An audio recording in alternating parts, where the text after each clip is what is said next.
로이드 존스와 함께하는 로마서 묵상.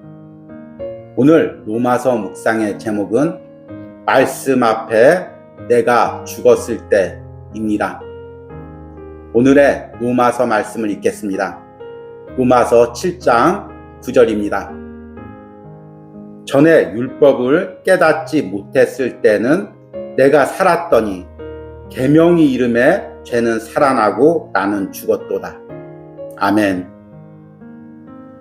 오늘의 로마서 강의 읽기입니다. 계명이 이름에 죄는 살아나고 나는 죽었도다. 이것은 어떤 의미입니까? 예전에 율법을 깨닫기 전에 그는 살아 있었습니다. 모든 것이 완벽해 보였습니다. 그러나 계명이 이름에 이 탐내는 것의 전체 문제가 즉각적으로 드러났던 것입니다. 갑자기 그는 율법의 영적 성격에 사로잡히게 되고 이해하게 되었던 것입니다. 율법이 말하는 모든 것을 알게 되었던 것입니다. 그것은 상황을 완전히 뒤집어 놓았습니다. 전에 죽었다고 생각했던 자가 튀어나와서 살아있는 것을 깨닫게 되었습니다. 그는 죄가 다시 살아났으며 새 생명을 가지고 활동하기 시작했던 것입니다. 다른 말로 해서 율법이 죄의 진정한 힘을 격발하였고 본질과 성격을 드러내었던 것입니다. 율법이 죄를 흔들어 깨어놓았습니다. 그 율법의 금지 조항을 통해서 율법이 죄를 일으켜 세웠습니다. 다른 말로 해서 그는 자기의 약함과 절망과 자기의 무능함을 알게 되었던 것입니다. 전에 그처럼 자신감에 넘쳤던 그는 마치 죽은 자처럼 느꼈습니다. 이제는 자신감이 사라지고 자기 만족도 사라지고 자기 의도 완전히 사라져 버렸습니다. 아무것도 없습니다. 이것이 예수님이 말씀하신 산상수훈의 심령이 가난한 자의 상태입니다. 살아있는 자는 심령이 충만하고 능력과 자신감에 넘친 사람입니다. 우리는 그 사람에게는 위대한 심령이 있어 라고 말합니다. 그러나 진정한 그리스도인은 심령이 가난한 자가 됩니다. 바울은 나는 누구고 난 무엇을 할 수 있는가 라고 말합니다. 그는 심령이 가난한 뿐만 아니라 애통해야 합니다. 그는 전에는 애통한 적이 없습니다. 그는 뽐냈습니다. 그러나 이제 그의 죄 때문에 흐느끼고 있습니다. 그는 그것이 자신에게 무엇을 행하고 있으며 그것이 자기를 얼마나 파괴시키고 패퇴시키고 있다는 것을 압니다. 그처럼 그는 자기는 무엇이든지 할 수 없으며 자기는 약하고 무력하고 가난하고 눈 멀었으며 전혀 아무것도 가진 것이 없다고 느끼는 것입니다. 그것이 내가 죽었다고 말하는 의미입니다. 내가 그리스도인이라는 진정한 표지는 자기가 죽었다고 느끼는 것입니다. 계명이 이름에 죄는 살아나고 나는 죽었도다. 하나님 감사합니다. 사람이 죽는 순간 그는 다시 살 가능성이 있는 것입니다. 그러나 살아있는 사람, 자기 발로 다니는 사람은 부활될 수 없습니다. 죄는 살아나고 나는 죽었도다. 만일 여러분이 영적 의미에서 자신의 전적인 절망을 느낀다면 여러분이 영적으로 살았다고 말할 수 있습니다. 반면에 자기가 살았다고 느끼는 사람들은 사실은 십자가의 그리스도의 피에 대항하여 싸우는 자들입니다. 자기들이 살았고 죄가 죽은 것이라고 생각하므로 복음의 진리를 승낙하지 않습니다. 이 얼마나 소름 끼치는 무지입니까? 아멘.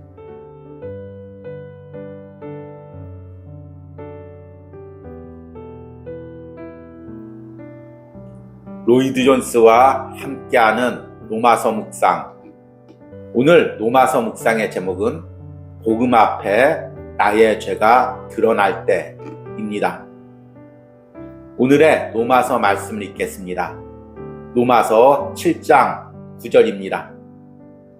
전에 율법을 깨닫지 못했을 때는 내가 살았더니 계명이 이름에 죄는 살아나고 나는 죽었도다. 아멘. 오늘의 로마서 강해 읽기입니다.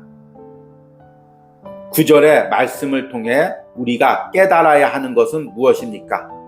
먼저는 우리의 영적 건강, 영적 상태는 행위의 차원에서만 판단되어서는 안 된다는 것입니다. 그렇게 한다면 바리새인에게는 하등 잘못이 없을 것입니다. 그는 복음이 필요하지 않을 것입니다. 그는 일주일에 2번 금식하고 소득의 11조를 가난한 자에게 줍니다. 그는 간음을 행하지 않았으며 살인한 적이 없습니다.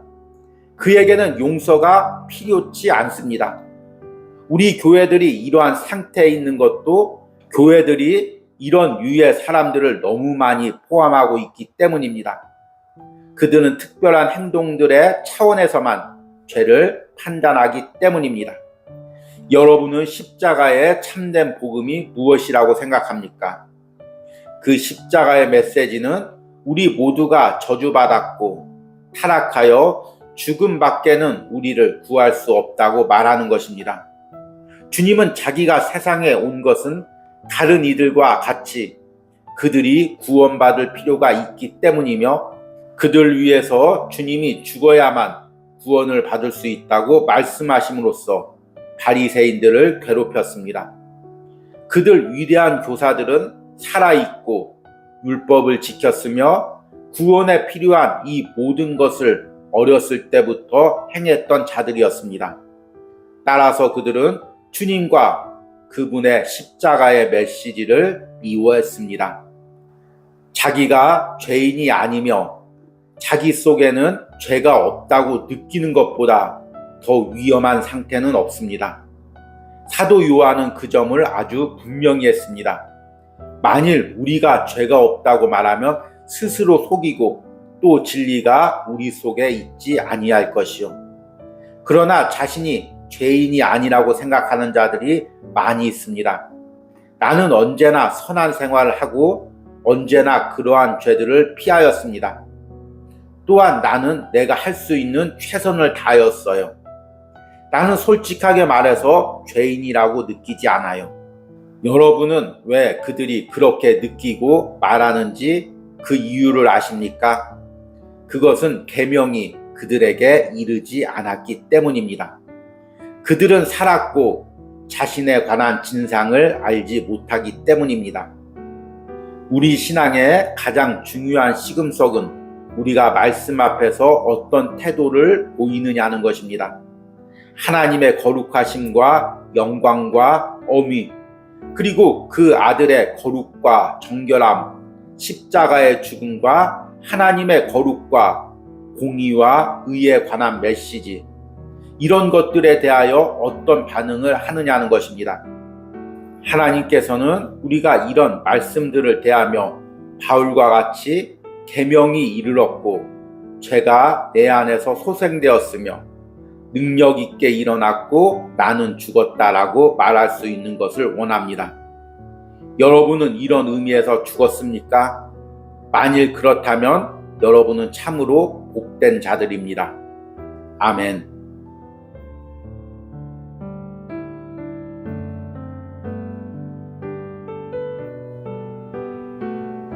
로이드 존스와 함께하는 로마서 묵상. 오늘 로마서 묵상의 제목은 죄의 속임을 분별하는 능력입니다.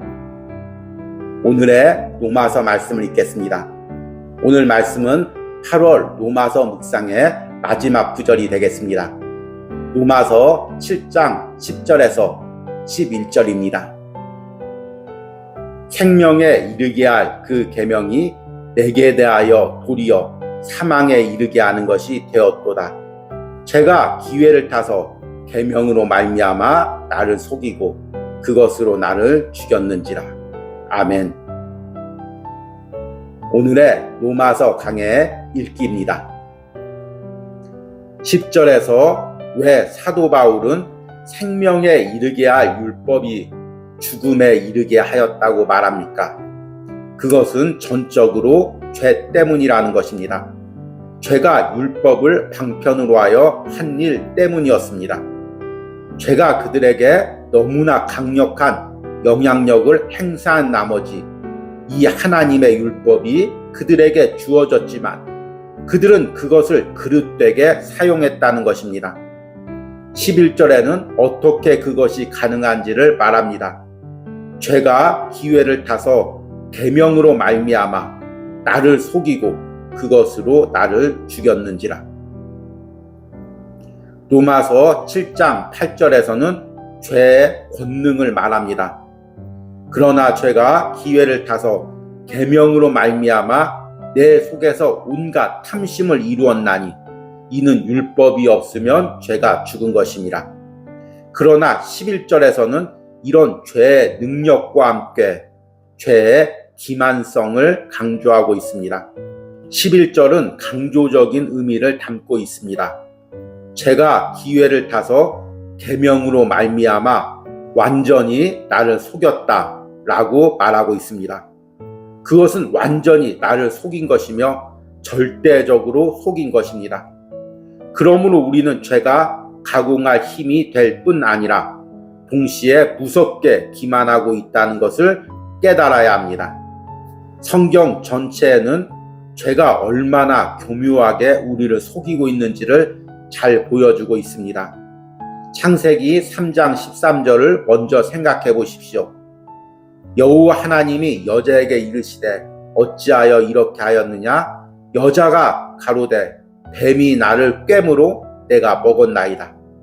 창세기 3장 1절을 보면 이미 여호와 하나님이 지으신 들짐승 중에 뱀이 가장 강교하더라고 하였습니다. 바울은 고린도후서 11장 3절에서 그것을 들어서 이렇게 말하고 있습니다. 뱀이 그 간계로 하와를 미혹하게 한 것 같이 너희 마음이 그리스도를 향하는 진실함과 깨끗함에서 떠나 부패할까 두려워하노라. 더 나아가 성경은 적그리스도의 정체가 바로 속이는 자라고 말합니다.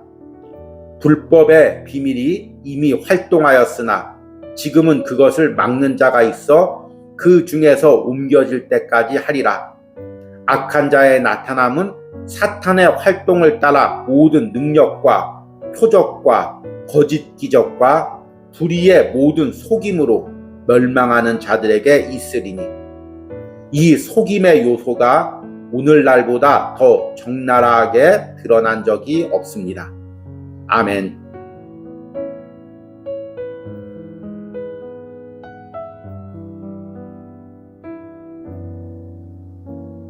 로이드 존스와 함께하는 로마서 묵상. 오늘 로마서 묵상의 제목은 말씀이 마음을 변화시키지 못하면입니다. 오늘의 로마서 말씀을 읽겠습니다. 로마서 7장 10절에서 11절입니다. 생명에 이르게 할 그 계명이 내게 대하여 도리어 사망에 이르게 하는 것이 되었도다. 죄가 기회를 타서 계명으로 말미암아 나를 속이고 그것으로 나를 죽였는지라. 아멘. 오늘의 로마서 강의 읽기입니다. 죄가 하나님의 율법을 사용하여 우리를 어떻게 속입니까? 어떻게 해서 죄의 권능은 율법입니까? 그것은 죄가 우리로 하여금 율법을 잘못 사용하도록 속인다는 것입니다. 디모데전서 1장 8절에서는 다음과 같이 말합니다. 그러나 율법은 사람이 그것을 적법하게만 쓰면 선한 것임을 우리는 아노라. 그러나 죄가 와서 우리로 하여금 율법을 불법하게 사용하게 합니다. 죄가 율법을 불이하게 사용하는 방식은 죄가 행동에만 초점을 맞추고 마음이나 생각은 등한시하게 만드는 것입니다. 죄는 우리로 하여금 행동이 문제이지 상상이나 욕망은 하등의 문제가 되지 않는다고 설득을 합니다. 죄는 우리를 설득하여 만일 어떤 악한 행동을 행하지 않으면 나는 죄로부터 자유로운 상태라고 믿게 합니다. 내가 어떤 죄된 행동을 행하지 않는 한 하나님의 보시기에 의로운 존재라고 스스로를 믿게 하는 것입니다. 그것이 죄가 나를 속였다는 말의 의미입니다. 바울 역시 스스로를 율법의 의로는 흠이 없는 자였다고 생각했던 적이 있었습니다. 죄는 나를 속이고 외적인 행위로 계명만 지키면 하나님과 바른 관계에 있다고 생각하게 합니다. 그러나 죄는 또 다른 방식으로 역사합니다. 우리가 죄에 빠질 때 우리의 양심이 강하게 말하기 시작하고 율법과 그 지시를 연상케 하기 시작할 때 죄는 진수를 완전히 바꿉니다. 죄는 우리에게 와서 이렇게 말합니다. 너는 죄를 지었다. 너는 실패했다. 하나님의 율법은 거룩하고 의롭고 선하다. 그런데 너는 그것을 어겼다. 너는 절망적인 위치에 있다. 라고 말합니다. 그리고 우리 자신에게 스스로 이렇게 말하게 합니다. 내가 실패하였고 절망적인 자가 되었으니 더 이상 애써 보았자 소용없어. 일단 죄를 지었으니 다시 또 죄를 지을 수밖에 없어. 나는 완전히 나쁜 놈이야. 나는 이미 소망이 없어. 죄가 우리에게 오는 방식이 그러합니다. 죄가 우리를 침체시킨 후 우리를 설득하여 우리가 한 번 죄를 지었으니 이제 다시 반복하는 것은 더 이상 문제가 아니라고 설득합니다.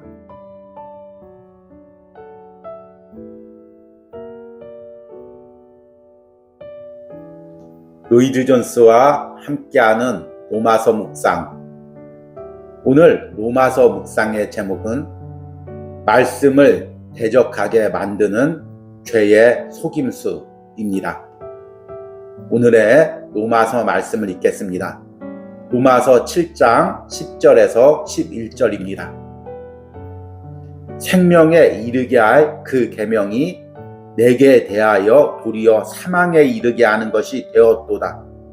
죄가 기회를 타서 계명으로 말미암아 나를 속이고 그것으로 나를 죽였는지라. 아멘. 오늘의 로마서 강의 읽기입니다. 죄에 의해서 잘못 사용되는 또 다른 방식은 무율법주의입니다. 이것은 모든 것 중에서 가장 가공할 것입니다. 우리는 죄를 지었으며 율법을 어긴 것을 알았습니다. 그런데 죄가 와서 이렇게 말합니다. 너는 죄를 짓고 율법을 어겼다. 그러나 걱정할 것 없다. 죄가 넘친 곳에 은혜는 더욱 넘친다는 것을 알아라. 전혀 염려할 필요가 없다. 죄를 의식하면 할수록 은혜는 더욱 넘치고 어느 의미에서 죄 지으면 지을수록 너에게 은혜는 더욱 작용한다. 너는 구원받은 자이며 은혜 아래 있으니 그러므로 무엇을 행하든 문제될 것이 없다. 무율법주의는 교회의 생명을 괴롭혔던 가장 잔인한 골칫거리였습니다. 현대에도 사람들은 칭의의 교리를 율법의 의문처럼 문자적으로만 생각하고 우리가 은혜 아래 있으니 아무런 행동을 해도 문제가 되지 않는다고 말하는 경우가 있습니다. 또 죄는 우리 속에 율법에 대한 적대감을 만들어서 우리를 속입니다. 죄는 우리로 하여금 하나님이 우리를 대적하고 계신다고 느끼게 만듭니다. 마귀가 하와에게 행한 것도 바로 그것입니다. 하나님이 그렇게 말씀하시더냐? 하나님이 우리를 율법으로 억압하고 괴롭히고 있다고 생각하게 만드는 것입니다.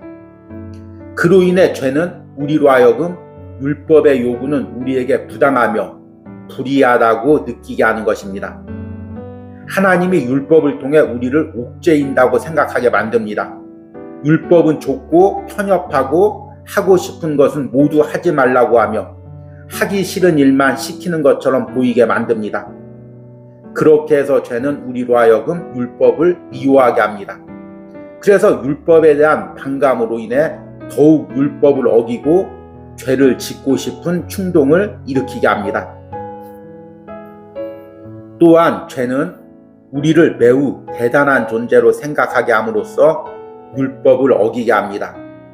죄는 왜 우리가 율법 아래 붙잡혀 있어야 하느냐고 묻습니다. 마귀가 하와에게 행한 바와 같습니다. 하나님이 너희더러 그 실과를 먹지 말라 하시더냐? 다른 말로 하면 왜 하나님이 그러한 제한을 두시더냐? 왜 너희는 하고 싶은 일을 제지당해야 하느냐? 왜 너희가 해도 좋은 일에 한계가 있느냐? 너희는 자유로운 존재다. 스스로 삶을 지배할 수 있다. 이 교활함은 특별히 현대에 대중화되어 있습니다.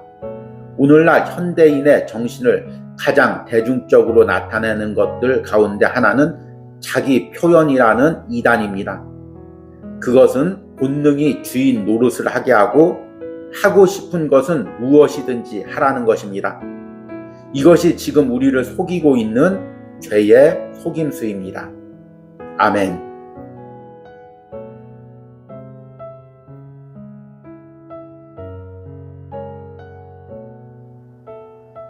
로이드 존스와 함께하는 로마서 묵상.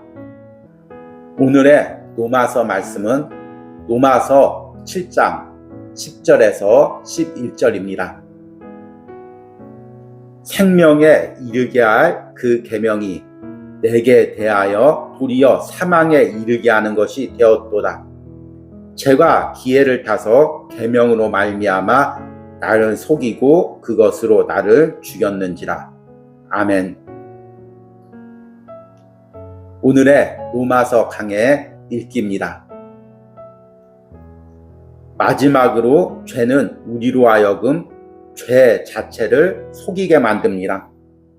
뱀이 하와에게 한 유혹이 바로 그것입니다. 여자가 그 나무를 본즉 먹음직도 하고 보암직도 하고 지혜롭게 할 만큼 탐스럽기도 한 나무인지라. 죄는 하와에게 이렇게 생각하게 했습니다.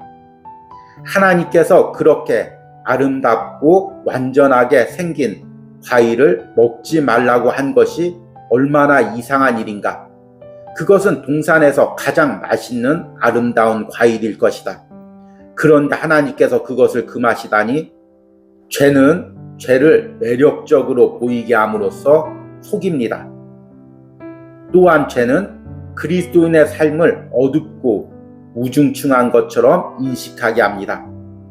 반대로 세상의 삶은 화려하게 보이게 합니다. 세상은 얼마나 화려합니까? 런던과 파리와 뉴욕의 화려함을 보십시오. 사람들은 도시 뒷골목의 죄악이나 어둠과 병들음을 보지 못하고 겉에 화려함만을 봅니다. 한 사람이 시골에 와서 런던 생활을 보고 왜 이런 삶을 몰랐었지? 참으로 놀랐구나. 얼마나 매력적으로 아름다운가 라고 말합니다. 신문과 뉴스에서는 그것을 찬양하는 사람들의 말을 듣습니다. 이것이 진짜 삶이다. 이것은 성공한 사람들이 사는 진정한 방식이다. 그것은 매력적이고 재밌고 크고 고상하고 자유롭고 구미가 끌립니다. 경건하고 성경적인 삶과 대조가 됩니다. 더 나아가 죄는 그 결과를 왜곡시키고 잘못 생각하게 함으로써 우리를 기만합니다. 뱀은 하와에게 선악과를 먹으면 죽으리라는 하나님의 말씀을 왜곡시켰습니다. 결코 죽지 아니하리라. 극도의 독단과 확신을 가지고 뱀은 말을 했습니다. 죄는 그 죄의 결과와 열매에 대해서 속입니다. 죄를 지어도 좋지 않은 일은 전혀 일어나지 않는다고 안심을 시킵니다. 죄는 모든 심판을 미워합니다. 지옥을 부정합니다. 죄의 기만성과 속임수를 적나라하게 알아보려면 그것이 갈보리 언덕의 그리스도의 십자가에 대해서 무엇이라고 말하는지를 들어보십시오. 그들은 십자가가 하나님의 사랑일 뿐이라고 말합니다. 율법의 기능과 하나님의 공의, 죄에 대한 진노, 심판의 개념을 모두 제거하고 오직 사랑뿐입니다. 심판은 없습니다. 그러므로 여러분은 모두 구원을 받을 것입니다. 라고 말합니다. 인류에게 구원받는 자와 버림받는 자 사이의 구분을 없앱니다. 역사상 가장 영광스러운 사건이었던 십자가 사건마저도 율법의 기능과 하나님의 성격을 속이기 위하여 십자가의 영광을 이용한 것입니다. 그것은 죄가 진리의 단면만을 지시함으로 우리를 어떻게 속이는가를 보여주는 방식입니다. 아멘. 우리 함께 기도하겠습니다. 주님, 8월 한 달 무더위 가운데서도 이 로마서 묵상을 이어가게 하신 은혜에 감사합니다. 부족한 종의 건강을 지켜주시고 또 심령의 은혜를 주셔서 이 로마서 묵상을 이어갈 수 있는 은혜를 주심을 감사합니다. 그리고 사랑하는 성도들이 무더위 가운데서도 복음을 바로 알기 위해서, 복음대로 살기 위해서 이 로마서 묵상에 동참하게 해주신 은혜에 감사합니다. 주님, 세상 문화는 날이 갈수록 화려해지고 죄의 속임수는 점점 더 교묘해져 갑니다. 이 가운데 많은 신앙인들이 흔들리고 있고 세상의 가르침 속에 빠져들어가고 있습니다. 주님, 이 시대를 불쌍히 여기시고, 주님, 이 시대의 그리스도인들을 불쌍히 여기시고, 특별히 로마서 묵상에 동참한 이 심령들 가운데는 하나님 이 세상의 문화를 분별할 수 있는 지혜와 능력을 허락하여 주시옵소서.